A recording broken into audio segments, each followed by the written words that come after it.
So welcome back again. I've come back with one more topic, and this is something which is concerning everybody, and in our day-to-day life we do hear about it every time, and that's the topic of happiness. Can you remember any time like throughout the day when you come back home and you just said that, I had a fantastic day, or I had a very happy and a nice pleasant day? Most of the time when we come back home or when you're returning back, we are just dealing, we are just thinking about like how the day has been wrong, or what has gone wrong, or what has caused us to be less happy, or disappointed.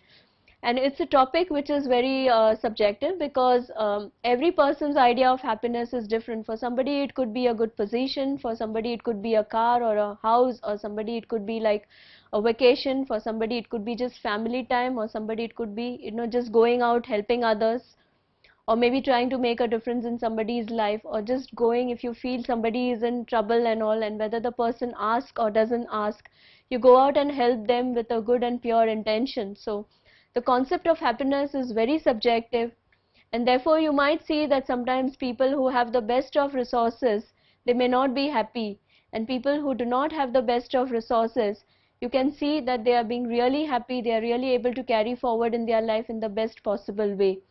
And in happiness again, we'll be also going through today as in terms of understanding your happiness quotient, because everybody has some level of idea that what they want in life, but sometimes it's not possible to achieve it at that period of time.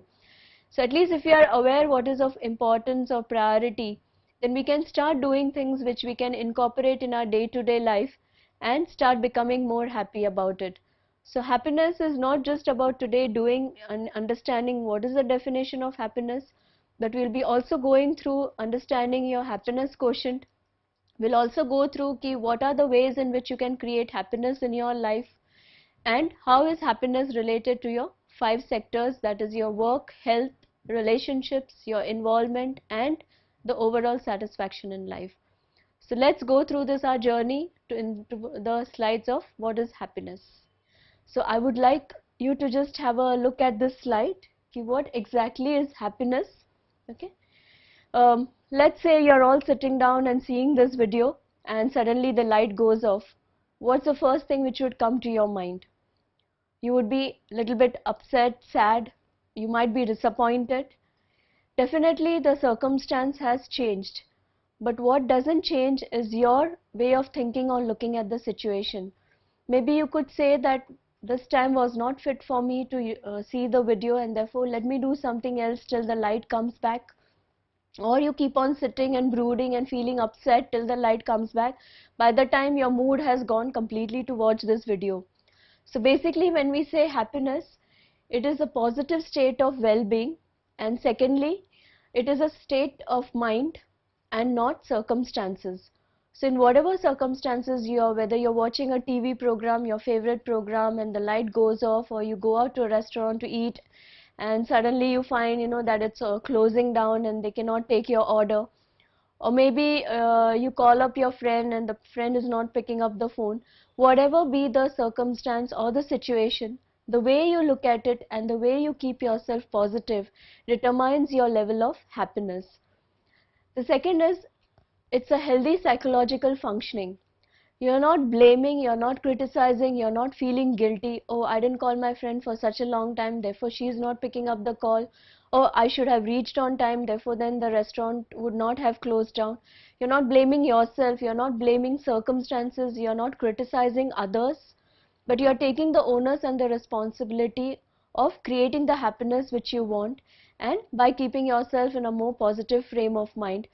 Therefore, it leads to a healthy psychological functioning, because the more happy you are, the better are your thought processes, the better are your thought processes, the better is your motivation, the better is your motivation, the better you are in a state to cope up with that situation.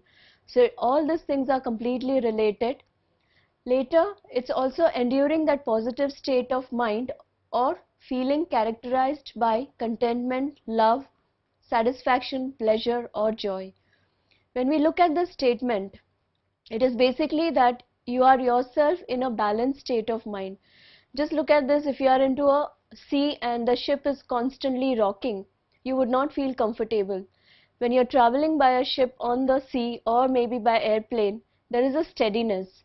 So that is the steadiness which comes in our mind when we go through different fluctuating situations. Some may be good, some may not be, but at the same time we are able to balance ourselves.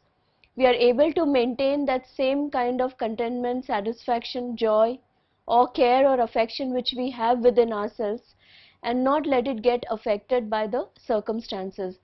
It's like we are not allowing the colors of the situation to override any of the positive emotions or the positive state of mind which we have within ourselves, but we are taking the onus, or we are taking the responsibility for maintaining that positive state of mind, and at the same time we are also maintaining the positive emotions which we have in us. Let's say you help somebody very much, and suddenly the person turns back and says that you have spoiled things for me. Definitely, yes, this is a situation which the person has created and spoken to you about, but it comes from the frame of reference of that person at that period of time. So even in this circumstance, the way you look at that statement, maybe the person is troubled, disturbed, the person is hurt, therefore this statement, if you are able to understand that and maintain your positive care and affection, or the way you interact with that person in the same way, then definitely you are not getting, you're not on a roller coaster ride with every person or every situation which you meet, which may be good or bad, or which may be, something happy to unhappy or sad. You're just being calm, firm, and focused, and you're maintaining your balance. It's also genetic, in the sense it has been proven that maybe 50% of the happiness traits comes from genetic. So maybe if you have your own environment, or your parents or people in your family who are very positive and happy and radiate that joy and happiness, then definitely 50% of your happiness or the traits of being happy come from being into the genetic. It's there in you, it's wired in you, it's innate in you. The rest is subjective, in the sense it depends on the way you think about the situation, in the way you behave in that situation. And only 10% of the actual happiness comes from circumstances. That could be people, it could be any kind of possessions that you have.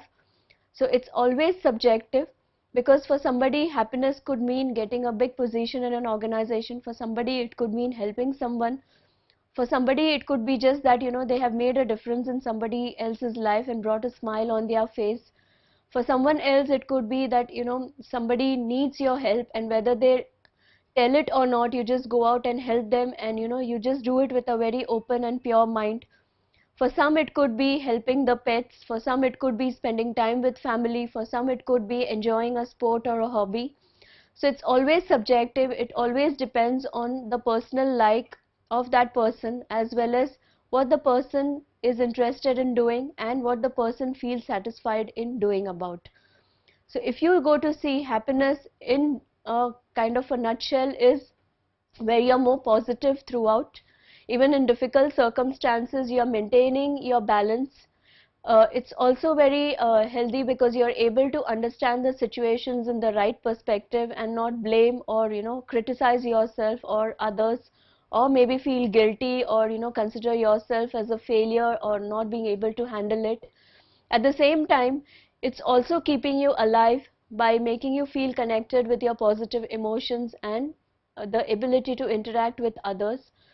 50% of it comes from your genetics, 40% is intentional, in the sense it comes basically from the way you think, from the way you behave. At the same time, what are the activities which you do to keep yourself more happy?